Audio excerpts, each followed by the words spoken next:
Welcome to Your Unapologetic Life, the podcast for the woman who's done dimming her light to make others comfortable. I'm Morgan Barkus, empowerment coach for women and founder of The Confidence Stage. And this show is for you if you're ready to stop overthinking your body, your worth, and your desires.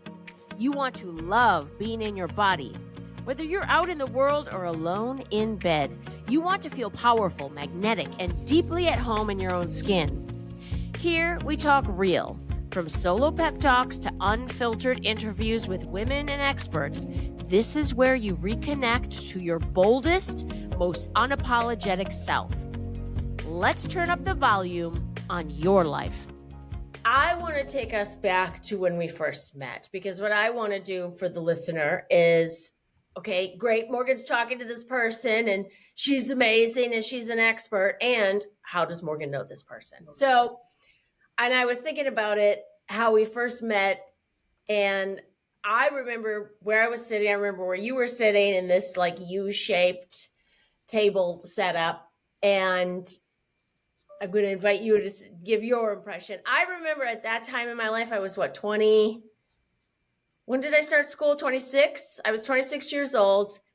I had just started dancing like a couple months before that. I started in July, right before 4th of July.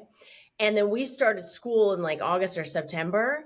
Mm-hmm. And I remember being I'm embarrassed to say this now, because I was so ostentatious back then. And I was on a mission to prove that a stripper could also be like smart and driven and have career goals and go to graduate school. And so I embarrassingly now remember that I showed up in black, strappy shoes that I would have and should have only worn when I was on stage dancing. And for whatever reason, I wore them to school when I went for my first day of graduate school. So anyway, I would love for you to share your first impression of me, and because I'm embarrassed when I think back to it, and yet you wanted to be my best friend. So I remember you clearly. You definitely stood out. And I thought, I like this girl because I thought she marches to the beat of her own drum. And, much like myself, I remember thinking, what is this going to be like? I was older returning, right? I was probably, gosh, I'd have to think back, but I must have been like 40 something. Well, let's be clear. We were going to school to get our master's degree in marriage and family therapy. So yeah. I had originally got into the program, the PsyD program, and realized it was too uptight for me. I was like, I don't think this is my jam. And the career counselor, whoever it was, talked me into the master's program. And I was like, can you still own a business with a master's degree? And he was like, well, yeah. And I was like, oh, well, then sign me up. And so that felt like the right fit for me. So anyway, continue. Yeah. And so like you said, I was going back, at this point would have been a second career. My kids were, I had my 3 sons and they were kind of high school, junior high. So I was nervous. I remember being like, oh my God, what is this going to be like? It's been a long time since I've been at school. I think the last school I finished at was University of Illinois at Chicago, my undergraduate. And then there you were sitting up in the right corner. I was in that where you say the U, the U kind of, I think it was a squared off U, but and I was right in the center looking at you going, oh my God, this is awesome. And I looked at your shoes and I thought, those are definitely stripper shoes.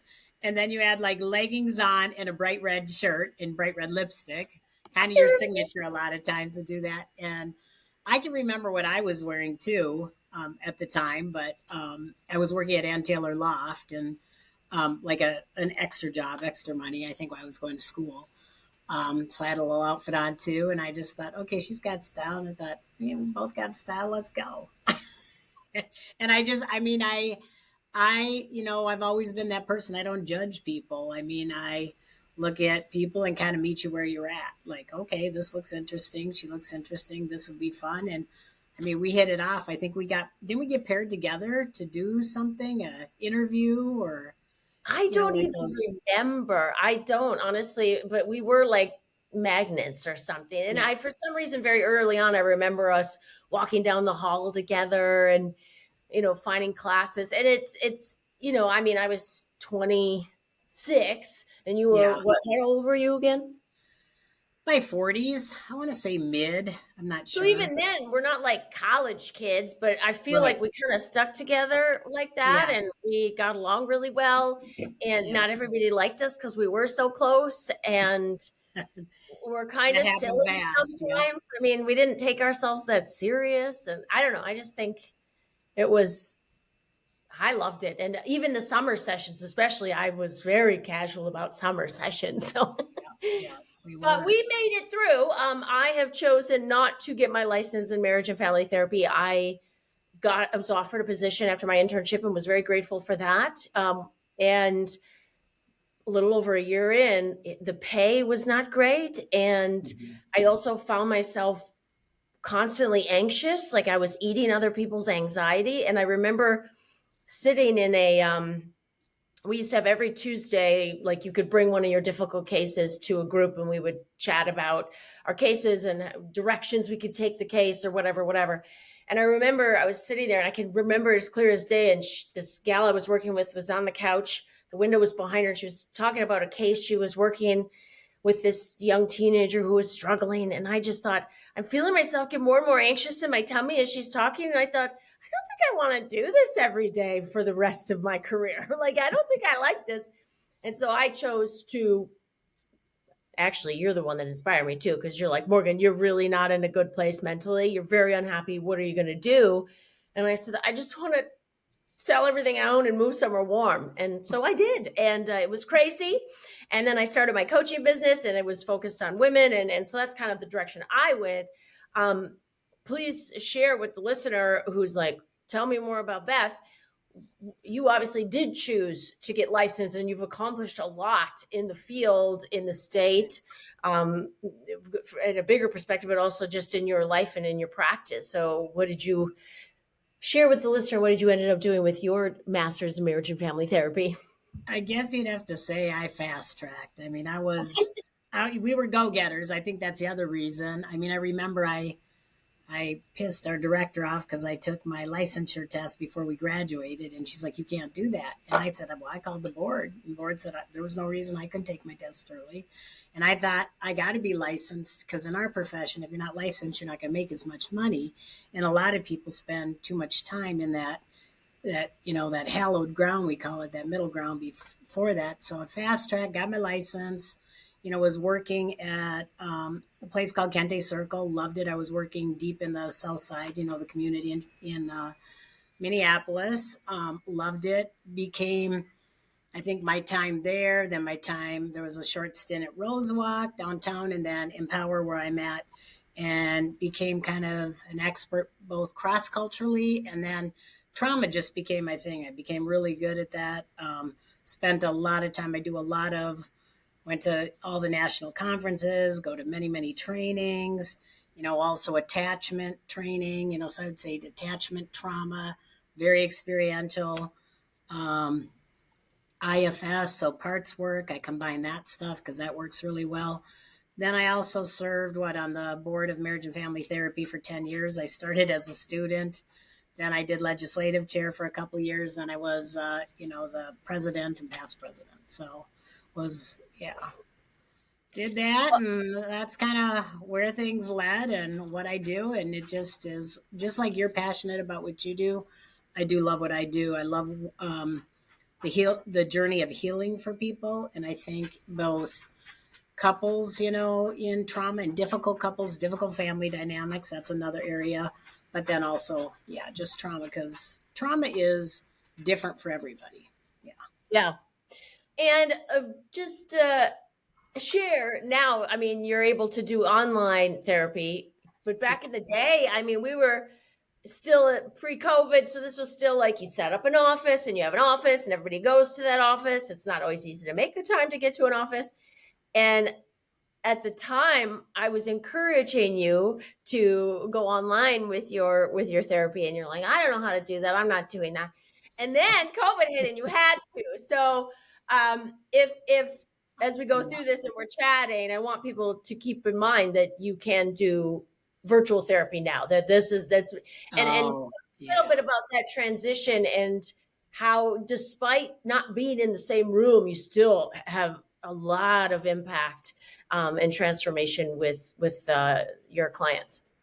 Yeah, you're right. I mean, that was COVID definitely shook the world up. And I think the good note on mental health is it makes you accessible to everybody. I mean, I can do therapy with people, outside of this state, outside of, other places.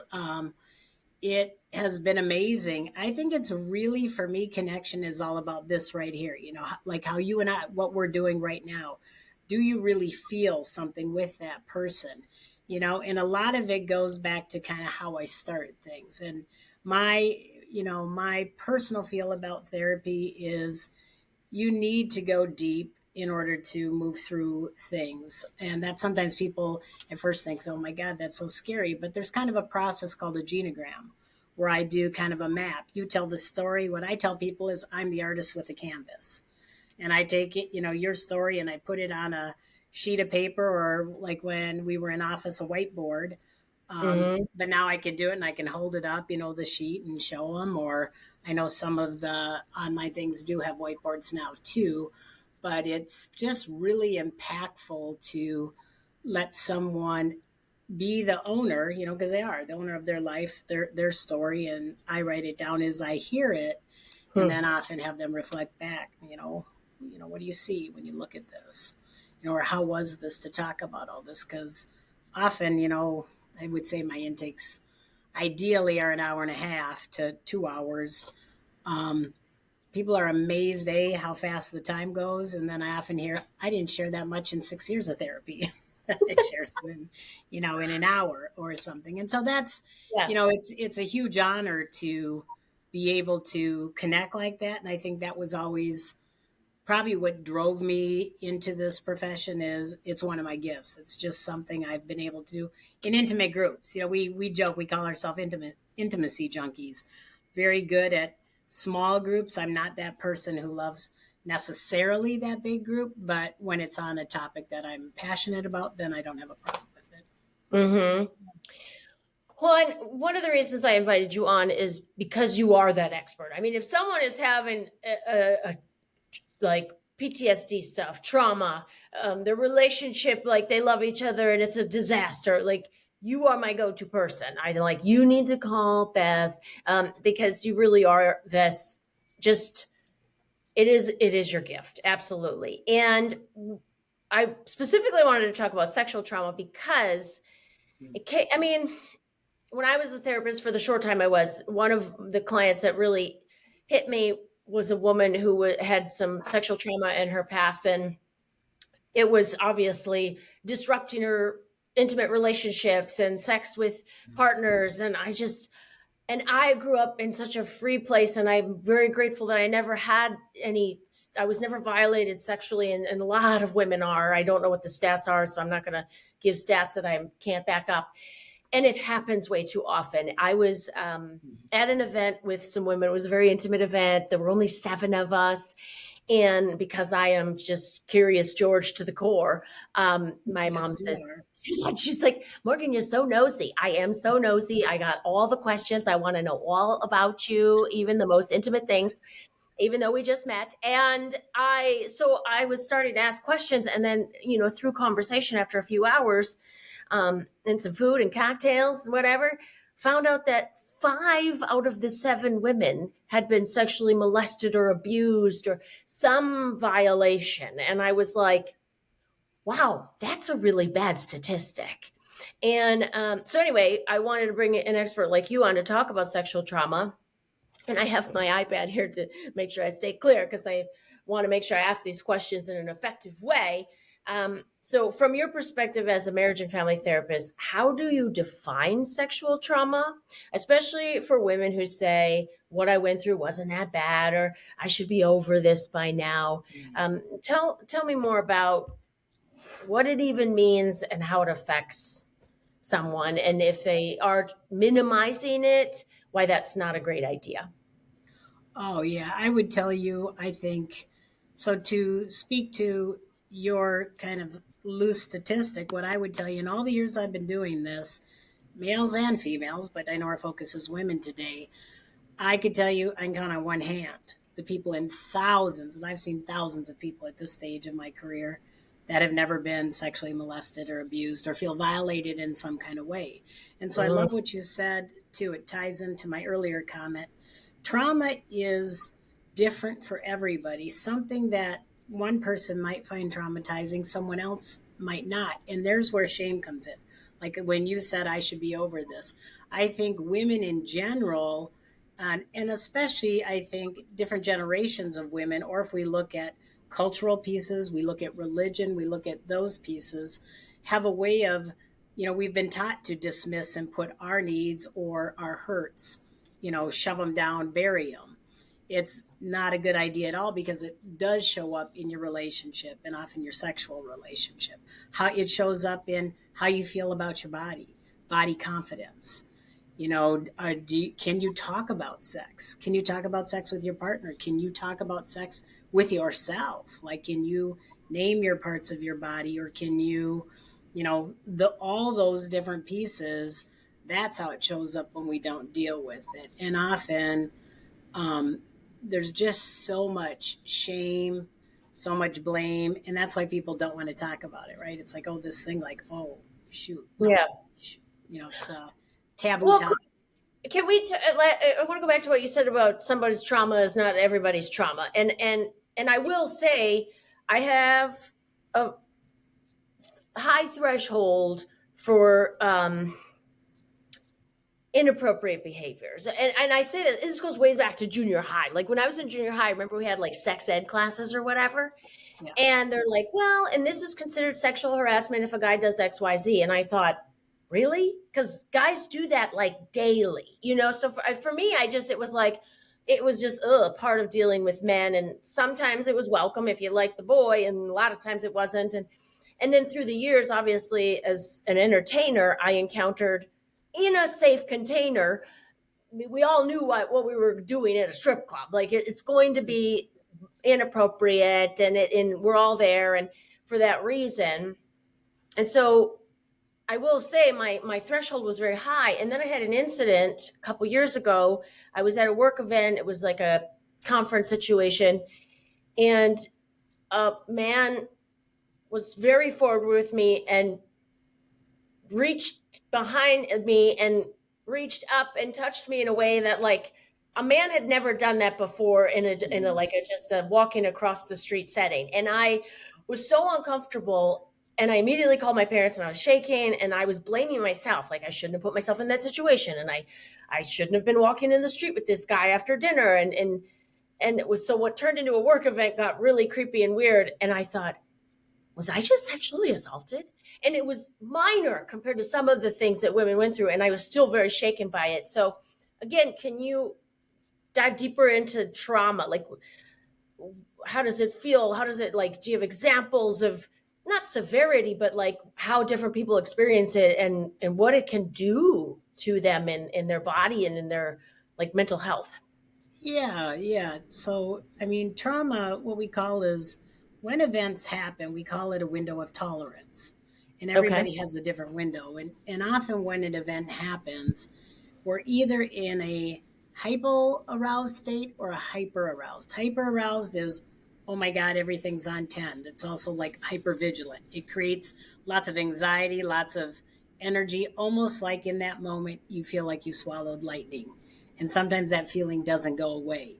Hence, then down the road, it'll show up with triggers, right? Anything that triggers that. So maybe like in your case, and I remember, we did talk about that incident that, with someone coming up behind you might trigger you, a reflex to look back really fast, or kind of, I call it kind of close your body quick, right? Like you might be like, okay, I'm on guard.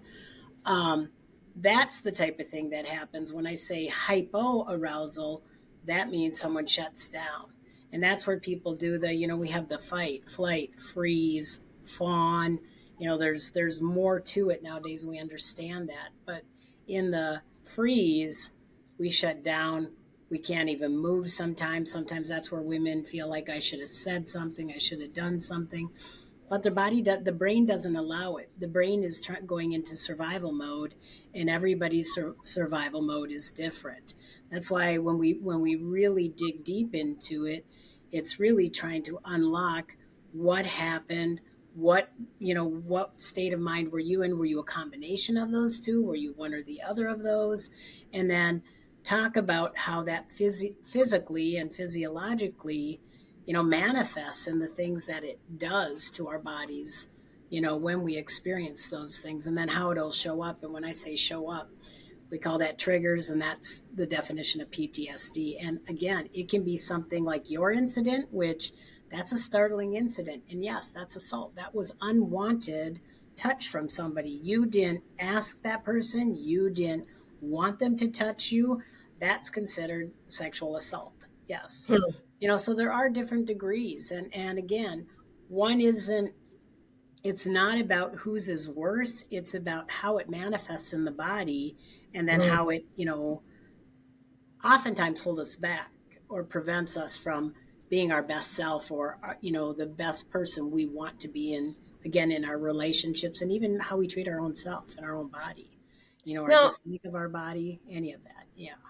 do you have more example? And I'm thinking back when again, the short time I was a therapist, and my mentor, he worked with a gal who had been sexually molested as a kid, and then she ended up getting into relationships with men that were abusive, and she had never, ever, ever, ever told anyone. And this woman was probably at least 30s, 40s, maybe. Yeah. And I remember him saying that when she finally came to therapy with him and started talking about these things, it was as if like this getting the snake venom out. Like he was telling her, you have to get this poison out of your body because it's destroying you.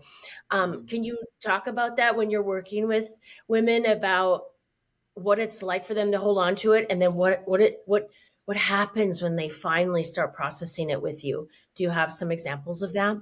Oh, I mean, I would say lots and lots of examples. Often how it manifests, if someone's molested from the time they're young, like it starts when somebody's young, one of the things that happens is people can become hypersexualized, like both themselves, so outwardly, but also internally. I call it's a light switch. Something got turned on. Remember in graduate school, we were told we're, from birth to death, our bodies are wired for touch and wired for arousal.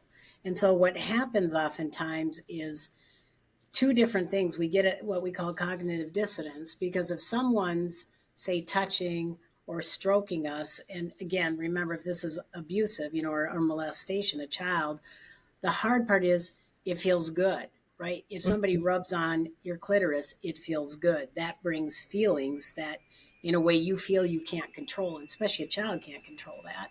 They don't know other than, wow, okay, it's warm, there's a sensation, it feels good, but then their mind is like, oh my God, oh my God, oh my God, what's happening? And so often the mind takes them somewhere else. That's often what we call, so I say that's a safety measure, when you disassociate and maybe you go somewhere else and you're off while this event is happening. And that's also why sometimes people forget about it, because they get so locked into that disassociation that when it's over, it's kind of like, and they come to, it didn't happen. They don't want to remember it. They don't want to think about it. They don't want to feel it. I mean, there are, even famous cases where things have happened, like Maya Angelou is a great story. She wrote a book, I Know Why the Caged Bird Sings. I mean, she was mute for 6 years after she was molested. Didn't want to talk, worried about, well, she had told somebody, and then I think they, went after the man. And so she felt like she caused all the problems. And that's often to another piece is people worry about, women in particularly many times tell me, oh, I tried to tell somebody and I wasn't believed, or they said, oh, come on now, you're making that up. Your cousin isn't like that, or nobody would do that to you. Or if that, the other part is, if that happened, you must have wanted it. What did you do? What happened? And so these are all places where then shame comes in, right? Because something has happened. And not just, so, you said you wanted me to focus on sexual abuse. So I would say with sexual abuse, whether it's when you're young or you're older, or say in an instance of a rape, that is, super traumatic, and again brings, depending on where the body went in that moment. So the work is a lot of times reminding people there's no wrong response or answer to what happens to you. Like, again, to enjoy it and to have felt the physical pleasure, that's okay, because your body's wired for that. The fact that the mind is like, this is terrible, this is awful, we try to work on how we bring it around to kind of reauthor that story and reconnect. And a lot of that's about empowering and learning how to re-empower, yourself, to change the narrative of what happened. That at that time, if we're talking about a child, you were a child. You're here today. You survived. You did what you were supposed to do because you're here. And people will say, yeah, but it led to a life of, I was really promiscuous, or I was, I got involved in drugs. And so the other thing that happens is, I say, this is where I bring parts work in.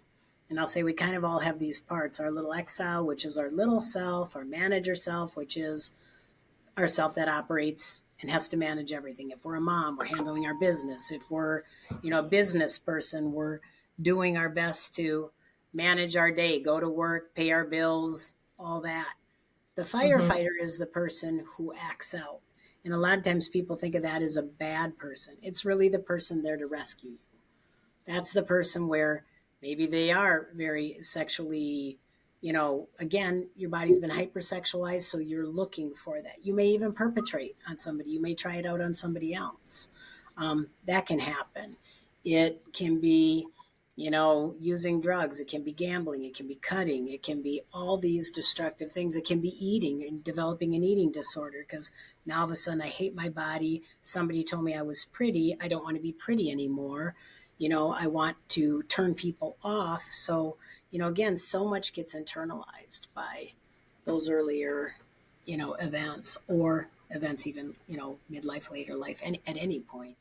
Yeah, and I can't help but think right now, all of a sudden, it's like I'm thinking about a conversation I had with someone, and she mentioned something about like not not enjoying sex, and yet I found out that she was not necessarily saying what she liked, or she was faking orgasms, and I'm like, what? But then later found out that there was some trauma in the past, and then I thought, is that connected then? Because is it like you almost become a performer? It's never about you. You don't get to be sovereign, if that makes sense. Like, I don't know. Like, I what do mean, you it think? can be. I think it manifests a lot of different ways. That's what I mean. It's very different. I mean, if you Okay. interviewed 100 women, you'd have 100 different stories, Okay. of how it kind of manifests. And I think that's why it's so important to get help with this, to get help with, one, learning how to love yourself again, right? And love your body and build confidence. Because I think that's the biggest thing, I think, is self confidence. It goes away. That shame comes in, and, ooh, some people don't want to be touched, but they're like, okay, I'm in a relationship. I got to do this. So you're not wrong. A lot of women talk about faking it. A lot of women talk about an inability to orgasm. And it can be one of two things: they don't know what to tell the person, or they don't know how to tell the person. And the person is only satisfying themselves, not worrying about them. And they're too much shame around their body and maybe what happened to talk about, to think that, gosh, if I'm that woman, I get to ask for what I need. I deserve to, feel good if I'm being sexual with somebody, if I'm choosing that. Mm-hmm. Sometimes, like you said, it becomes a task, or some women are like very adverse to sex, or certain approaches, or certain types of sexual acts, Yeah. depending on what the abuse was and how the abuse happened. It can be smells. It just manifests in, I Yeah. mean, so many ways. So Well, and many. you even said something about dissociating even when the act happens sometimes. So then you think, in order to reintegrate almost themselves, to be in your own body and be present and know what it does and love that it does the things it does. Maybe you've dissociated for so long that you're like, I don't want to know my body. I never even had the chance to know my body or fall in love with it on my own, or it was like violated, or so Yeah. that disassociation maybe it like lasts, you know? Yeah, oh, it does. I mean, I think it's a big piece of it. I think sometimes to be sexual, they go somewhere else in their head. They're thinking about Sure. other things, or doing other things, or they're pretending like they're liking it, or they can be, or like I said, it can be the other end, like overly sexual, or be, like, and by that I just mean like if someone feels like they're um, choosing sex, but they're not getting enjoyment from it, right? Because I don't ever want to say, hey, if you like sex a lot, that makes you bad. That's not it at all. It's if you're Well, you choosing, already know I'm Samantha Jones. right, There's right. no If shame you're in the game. exactly, if you're choosing, if you're kind of chasing it, but there's no pleasure for yourself, that's where Yeah. it's more, we know that's connected to that past of being hypersexualized. And also sometimes the worth is, okay, all I'm good for, for men is sex. So I think that plays out with women. Mm. um, I call it, you don't hold the bar high enough. You instantly want to have sex with somebody, not get to know somebody, not date somebody. And that goes back to attachment. I don't want you to get so close. This part I Mm. can do. I can do this sex thing because that's been done to me. I'm just used to being sexualized if I'm that person, right? And so go ahead, have your way, do what you want to do. I'll do what you want me to do to you, but we're not going to get emotionally close. We're not going to have an emotional relationship or emotional attachments. It really becomes hooking up with somebody to hook up with somebody. It's not Sure. really about feeling valued or desired or, yeah, I think those are good words, valued or desired. Yeah. Mm-hmm. Now I feel like you're the master of genogram. So we're going to go back to that genogram thing because I remember I have a few books I kept from graduate school. Genograms are one of them, and I just haven't found that I've used it. So I wanted to ask you about that. You work with genograms a lot and family systems. I mean, that's what we went to school for. Sometimes I wish it wasn't only marriage and family therapy. I wish it was called systems therapy or something because it's like right away people Relational. just Yeah. what's Yeah. that? I like the term relational therapy. It's very Or relational relational. therapy. Yeah. Yeah, and it's very Yeah. systemic. Yeah, very systemic. If I'm talking to you, if you become my client, I'm interested in you and how you grew up. So when we talk about the genogram, I'm interested in you, the family you came from, the family may have right now, however you define that. Whether you're Mm-hmm. married or you're not married, whether it's, your friend group, whether it's some of your pets. I mean, those things that are important to you, maybe your work system. It's all Yeah. those systems that we connect with and that have get us to be who we are, who we are Yeah. today. Yeah. So the genogram stuff, how do you see the sexual shame or body shame, silence around sex being passed down? So culturally, religiously, within families, because cultures or families have their own culture, not just culture as a more of a macro. Um, even if there wasn't a single obvious traumatic event, like how is Yeah. it part of the system? How is what was that question again? How is what part of the system? Like how do you see sexual shame, body shame, or even like silence around sex? Like we don't say actual body parts, we don't talk about sex. Like how is that passed down, whether it's culturally, religiously, within the family or whatever? And how, even if there wasn't like a traumatic event, how Yeah. is it passed down? Well, often that's some of the things you name. So, like you said, every family has their own culture. And Mm-hmm. that is, how did whoever parented you? Was it mom? Was it dad? Was it auntie? Was it grandma? Who were your parents? How did they talk about sex? Did they talk about sex with you? Was the first time you were really exposed to sex your sex ed class in, your elementary schools, which are, you and I both know, leave a lot to be desired. They're pretty bare minimum. Was it, if your family, like I've seen quite a few people who say, gosh, I came from a really conservative Christian background. And I mean, women were not allowed to, like, you're supposed to only have sex when you get married. And it's really not for you to enjoy, it's really something you do to please your husband. It's so a lot of that's, and confusing messages when they started to date and we're like, gosh, I kind of like feel all warm and tingly, or I like this kissing, or I like this touching. But then they have the little voice in their head, and maybe it was from a parent, or it was from being raised in a restrictive religious background, that this is shameful, this is bad, this is not good. And again, that gets internalized, and then it shuts people down.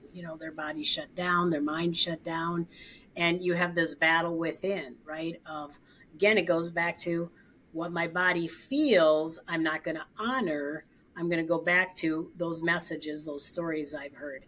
And if it's a cultural taboo, like, no, sex isn't okay, again, for women. I mean, there's a lot of cultures, very male dominant cultures, where it's okay for men to have sex and have, we'll say, I'll just be blunt, side pieces, whatever they want to do.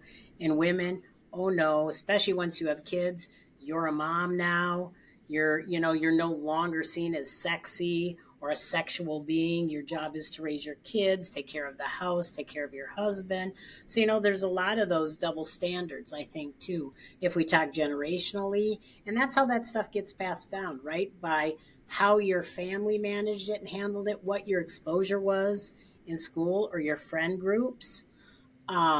Did you get an education, and furthered in that, which I would tell you, most people are like, nope. And most people are like, gosh, I don't know. I don't talk about it. I mean, I don't know how to talk about it. When I see couples, I mean, all the years I've been doing this, very few couples, when we start talking about sex, or we just start talking about specific things, they'll be like, oh my God, and they start blushing. So a lot of times I assign books on, how to be sexual, and fun books, like I've talked about. Oh my gosh, Sherry Winstead. I love her book, Succulent Sexcraft. And so I'll say, why don't you guys sit in bed? Yep, it should be up there. And I have it on my shelf too. It should be, I'll say, instead of watching the TV tonight, read a chapter out loud, or read a page. You read a page, he reads a page, you read a page. Oh, And one of the wow. reasons I like it, say a kind of homework like that, is it gets people, the intentional part about reading is you have to read the actual words, because it's Yeah. amazing how many people can't say body parts, can't say vagina, can't say penis, can't say clitoris, can't say orgasm, can't say, breasts or nipples, or, they'll be like, oh my God, okay, or giving head, or, whatever that is, how you Yeah. talk about it. And, and again, everybody has a different way too. Some people are, their language is raw, and that's okay too. Some people are like, oh my goodness, it's more conservative. And I think there's not a wrong or a right. It's, can you get comfortable? Can you get expressive with it? Do you feel confident when you talk about it? Yeah. It's like a foreign language, Beth. I mean, think about it. And Like, this if is you you. start, This is what you you're do. like, Yeah. this is awkward, and I mean, I feel, I don't know what possessed me, but my mom said, like, as soon as I could talk, she goes, Morgan, as soon as you could talk, you start asking me questions about sex. She's like, and I'm like, well, now I got to answer these questions. And she said, I had to get age appropriate books, and you still had all these questions. And I don't know why. So when people ask me, I say this to say, when people ask me, they're like, how are you so comfortable? Like, you have no hangups. You are not embarrassed about anything. You could just say anything. And I said, I can vouch for that. How many times when we were out, like, okay, we were at a conference and we're sitting in the hotel restaurant. And I can remember one time we were in the South. I'm not even going to say which state, but we were in the South. And there was a very conservative church group coming in of older people. And here's Morgan talking, blah, blah, blah, blah, let me talk about, and you were going to talk about well, sex guess what I did last weekend? out loud. And I'm like, Morgan, read the room, look around you. Holy cow. Inside voice, Morgan, inside voice. Inside voice, right. And so I mean that, but that's also, But that's because it's I'm so comfortable. To me, it's just like normal exactly, talking. Like, that's your it's like, gift. That's a blessing, right? In yeah, the work you want to do, you are amazing at motivating people. I think at building confidence, at getting people to love their body, to love themselves, because you walk the walk, right? You don't just talk about it. It's what you practice in your daily life. This is who you are. And I mean, that stood out probably, I think I knew in 15 minutes of meeting. You. I Okay, knew I that's want what to it go was. back to what you said about the certain, like whether it's cultural or Yeah. religious, when they're supposed to like men can do whatever they want, but women can't. I saw something recently. It was like somebody on Twitter or something said something, and somebody reposted it, and it was basically saying that women should stay, virgins till marriage, and men should be experienced. And someone commented, and who exactly are these men getting experience with? And I was Right. like, yes, it's Love like, wait it. a second. So women are supposed to be pure and Yeah. untouched. Men Yeah. are supposed to come in experienced. Where are they getting the experience? Like. Yeah, and I think I mean that's something you certainly see. That's something I see. I think that is one of the biggest things is that double standard, and it Well, still and that creates, exists. like you said, the shame. The So now shame, I'm supposed to, so because much shame. yeah, Yeah, I'm sexual, or I mean, what was it? Oh, there's another, Sean T. He's a fitness guy. And from years ago, I saved this funny thing. It was like a trend for a while to yeah, like dub over something else. So like you pretend you're saying something even though someone else is saying it. But anyway, he had this thing and he had a little glass of champagne, and he was saying something like, the average person has like 3 to 4 partners in their life.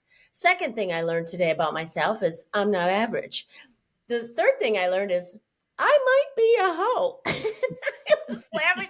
Sometimes I watch that just for fun. And it's funny, but then at the same yeah, time, it's not funny. So, because it's like if you're a woman yeah, and you have had more partners than a male friend or counterpart or whatever, and it's like, well, now you're the slut, and it's like, really? If it was a yeah. guy, it wouldn't be. So but again, that creates the shame. Like now we're ashamed because we're sexual and we've had more partners than the allotted amount that society tells us we're supposed to have. Yeah. Yeah, I think that's probably one of the biggest things is women overcoming just that difference. I mean, there's now, don't get me wrong, that it can happen too for men, but I would say hands down a lot more for women. And, again, it can be all the things you named, cultural, churches. It could be being molested in a church, by somebody in a church. Or it just can be the doctrine, again, goes back to good girls don't, right? Good girls don't do this. Good girls don't do that. Mm-hmm. Girls who do this, girls who dress a certain way. That's another thing you and I have talked about, right?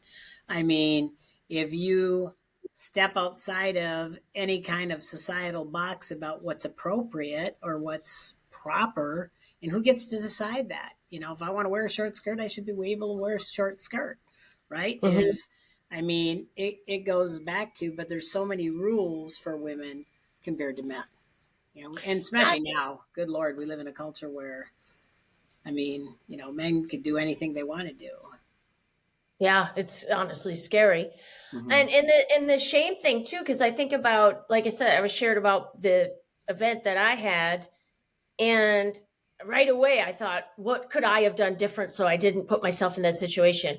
And when something happens to a woman and somehow she blames herself, and I just think that's so unfair that not only did she have to experience a thing, now she also has to think, did I play a part in that? Is it my fault? Like, do I have to now carry myself different, look different, dress different, go to a different place? Like, it shouldn't be like that, and it is. I mean, Yeah. it's But the and answer then to that is no. I mean, and that's why you want to work on that because no, you didn't do anything. Again, at the end of the day, as women, we have the right. That's why I say we have the right to have the freedom to dress the way we want to dress, to wear Mhm. makeup or not wear makeup, to wear heels or skirts or however. And we're not asking for anybody to accost us, to touch us, to make comments about us when we walk by. I mean, how many women sit and catcall men? But how many, you ask any woman, and at some point in their life, somebody's yelled out something to them, and probably I, multiple I have times. to gear myself up sometimes if I'm noticing,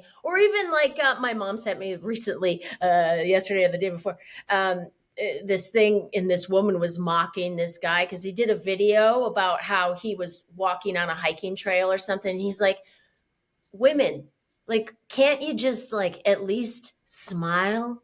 I mean, I smile at you and you don't smile back. And my mom was laughing and she sent me this thing because it was like the woman was mocking and she's like, "Oh, I'm so sorry that a woman didn't smile at a complete stranger," because Right. there's so much more to it. It's like we don't want to invite something that like you said, the cat Yeah. calling. There's times where I have to gear myself up and go, okay, I'm about to walk by this construction site. Should I look at them and smile? Should I look down? Should I look at my phone? Should I like I don't know that men have to deal with that. But Right. again, so okay, then the question I was going to ask you too is, so let's say something did happen, like you were violated in some way, and it's like it's not your fault. How do you restore? Is that where that restoring comes in, where it's like I still, yes, I have to process the event and how it made me feel, and I don't want to change who I am moving forward. So how do I like work through the feelings of maybe feeling like I have to change or I should change or it wasn't my fault, but it feels like my fault. Like, how do you work through that and like continue to feel confident? Yeah. Let me say this. So therapy, that's a process, Yeah. it that takes some time, some healing, because the change that happens is internally. It's more here. It's in our mind. It's how we think about ourselves. Like I said, it's how we story the event. And so a lot Mhm. of it is about, looking at our, what do I want to say? I want to say like looking at um, what version you hold of the traumatic event and who what role you believe you played. Just like you right away thought, I must have done something. I must have, maybe I shouldn't have looked at it. Maybe I shouldn't have smiled. Maybe I shouldn't have been so friendly or nice. And it's really going back to, okay, let's go back to that moment. And it's not about what you should have done. It's more, again, that's that other person. So the part you have to separate is, I'm okay. I didn't do anything wrong. But it takes some time to get there. So through a lot of work, I would tell you, the easy answer is yes, it's about reauthoring your story. Part of that, I use that parts work. So I go back to internal systems and family systems part work. I kind of, have a process that I've developed that works well for people. Um, and then I think too, there's different trauma, kind of exercises, workbooks, writing, journaling, to sometimes writing a letter.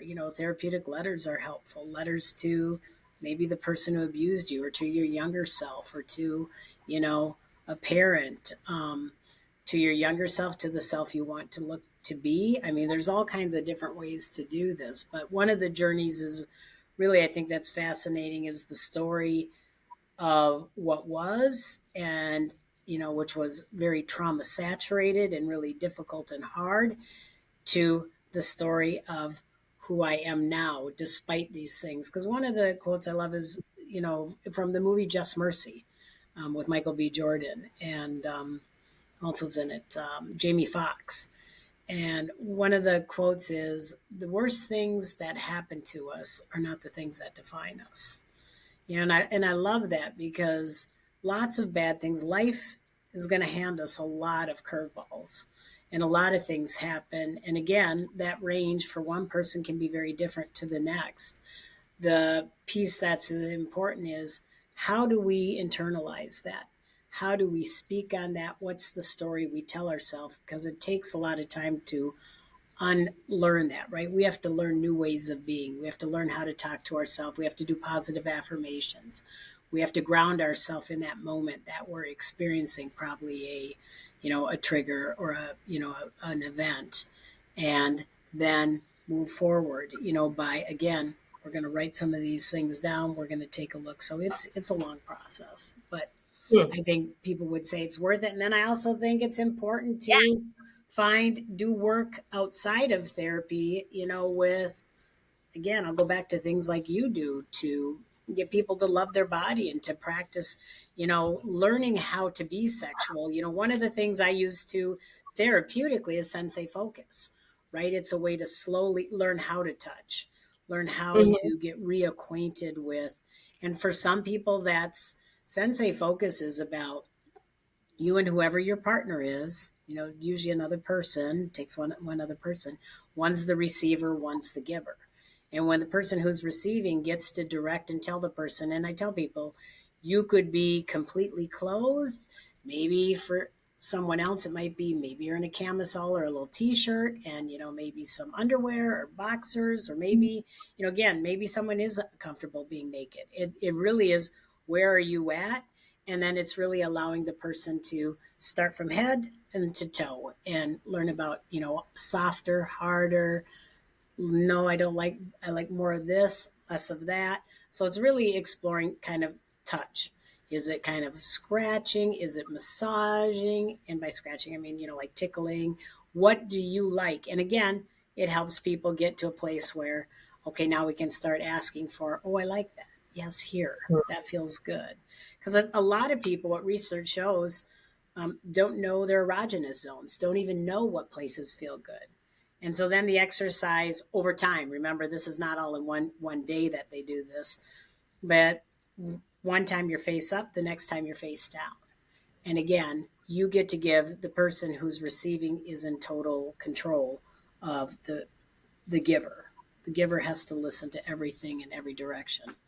And so Mm-hmm. that's an effective piece too, that helps people who've been really traumatized and have a lot of issues with touch or just reconnecting with their bodies, because it goes back to, I mean, for some people it shuts them down and they don't want to be sexual.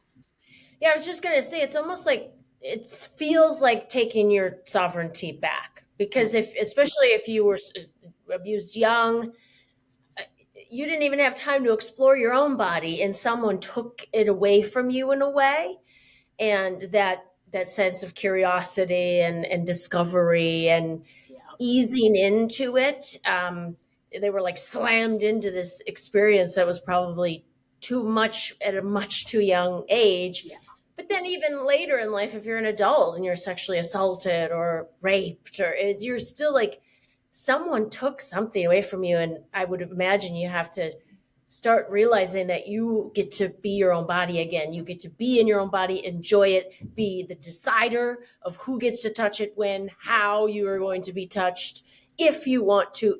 There's a lot of confidence and sovereignty that you have to like claim for yourself to not be taken advantage again and let someone just use you as a Right. like a vessel almost.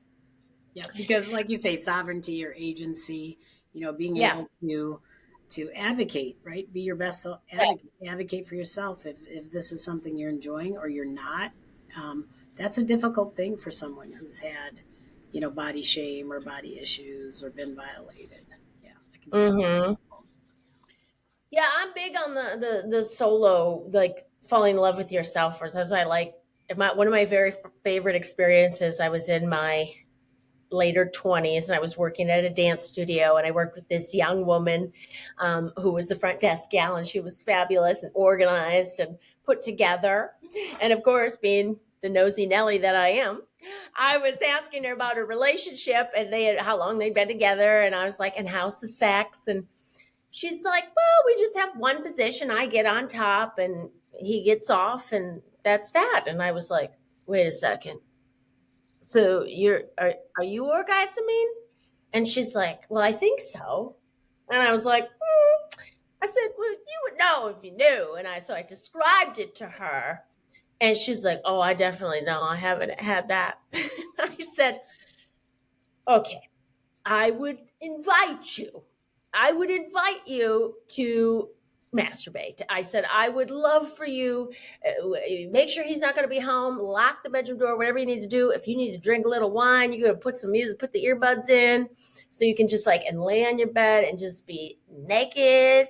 And I didn't ask her about it after that, except a couple times, be like, but she ended up saying that she's like, Morgan, I did what you suggested. And I was like, and? She's like, I feel so liberated and empowered. I had no idea I could do that. And so for Yeah. me, it was like, I don't even necessarily like you do a lot of couples work. I like to work with the woman. Like, let's master solo sex, who you are, what you are. That's why I love teaching dance classes, because Yeah. a lot of women would come to my dance classes wanting to impress a partner or wanting to do something for a partner. And I would say more than half didn't have a partner. They weren't there for a man. They were there for them. They wanted to like get into something they'd never experienced for themselves. And I have an exotic dance workshop coming up in January, and I'm so excited because I haven't taught in a couple years, and I just so excited to be around women again, and because to me that's just one of the parts of like getting them excited about their own bodies Yeah, and their I sex. think that's a wonderful venue and way to for someone to explore that, because I think again, that big piece is with trauma. A lot of people, I mean, that's a big jump to like, oh my God, Oh yeah. masturbate. Or like I often say too, we call it self-love. I say, okay, a lot of people, because that M word, if we call it the M word, I talk about people because church, it seems like a lot of people, what I've learned over time is a lot of people have hangups because they were, in some religions, even slapped on the hands with rulers, for if you Okay. said the word masturbate, or if they even saw your hands, if a person saw your hands, or a nun, I'll say, saw your hands in your pocket, or, Mm, touching yourself, anything like that. Or, a lot of people have stories of that, like just body exploring and being shamed by their own parent. Just don't ever do that. You're not supposed to touch yourself. Like maybe they were in the bathtub and they were a kid and they were curious and they were just playing, or they were, again, exploring, trying to be adventurous and discover. And right away it gets shut down because it gets attached to a negative piece. You're not supposed to mm, do that. Leave that alone. Don't touch yourself there. mm. You only wash yourself there. Yeah, maybe solo sex would be a better way to say it because it's like we don't do it in public. Right. I mean, unless you're with a partner and you guys are going to do that. No, Right. we don't do it in front of others unless that is decided upon Right. ahead of time. Yeah. Right. Yeah. Okay. So I always like to invite my wonderful guest to let the listener know where to like, follow, and find you. So find, like, and follow you. Let's go in that order. I know you, darling Yes, bestie, you are do. not the best at social media, No, I am and not. and you're improving. And so I want to make sure that they, if someone is listening, she's like, yeah, I want to get more of Beth in my life. Um, where can she find you? Where would be the best way to contact you? Very good question. You know It's not me. rocket science, Beth. Didn't we get a website going for you? Maybe. I don't think it's up and running. I need to Oh do yeah, that. that's true. Yeah, yeah. We got your domain name, right? Right. Gypsy Heart Healing. So we do Yes. have that. And But you I are think you are on social media, and where else can they find you? I am on social media. I think, reaching out like in, oh boy, let's see, because I was going to say an email, but I'm not like my little type A bestie here who's very good at, she doesn't have any unread emails, and I might have 20,000 unread, or that I just get and look and go, okay. Um, probably message and so Facebook, I would be at that Beth Dilla, Dilla, Nelson, Nelson at msn.com, right? Mhm. That would be my email. And then I think, Okay, I'll put that in the show notes. Are you okay with that? The email yeah, in there? Okay. yeah. And then I think I have a Instagram, but I go by, Put it in the show notes. So if you want to find Beth, I will put her email and her yeah, Instagram handle in the show notes. Beth, out of curiosity, this is off topic and not really. So my motto in life is if you don't try, you won't know. So do you have any mottos or something you want to leave the listener with to yeah, end on a positive note? yeah. I mean, I really do like and believe if it doesn't challenge us, it won't change us. So I think, any kind of self discovery, therapy, any journey toward healing or growth is all about change. And change isn't always easy. It's hard to lean into, but when we lean into it, we lean into our best self. So that would be mine. If it doesn't challenge, it won't change you. I think that's a big one. for me. Thanks for listening to Your Unapologetic Life. If this episode hit home, share it with a woman who needs it, because we rise together. Follow the show and tap those stars to rate and review. It really helps me reach more women like you. And if you're craving a weekly dose of confidence and inspiration, get on my email list by heading to morganbarkis.com. You'll get instant access to my free morning mindset video, and every Monday, I'll land in your inbox with powerful reminders that you're not broken, you're becoming. And hey, if you're thinking, I want Morgan to be my coach, click the discovery call link in the show notes. Let's talk about how my coaching program might be exactly what you need right now. Now go live unapologetically.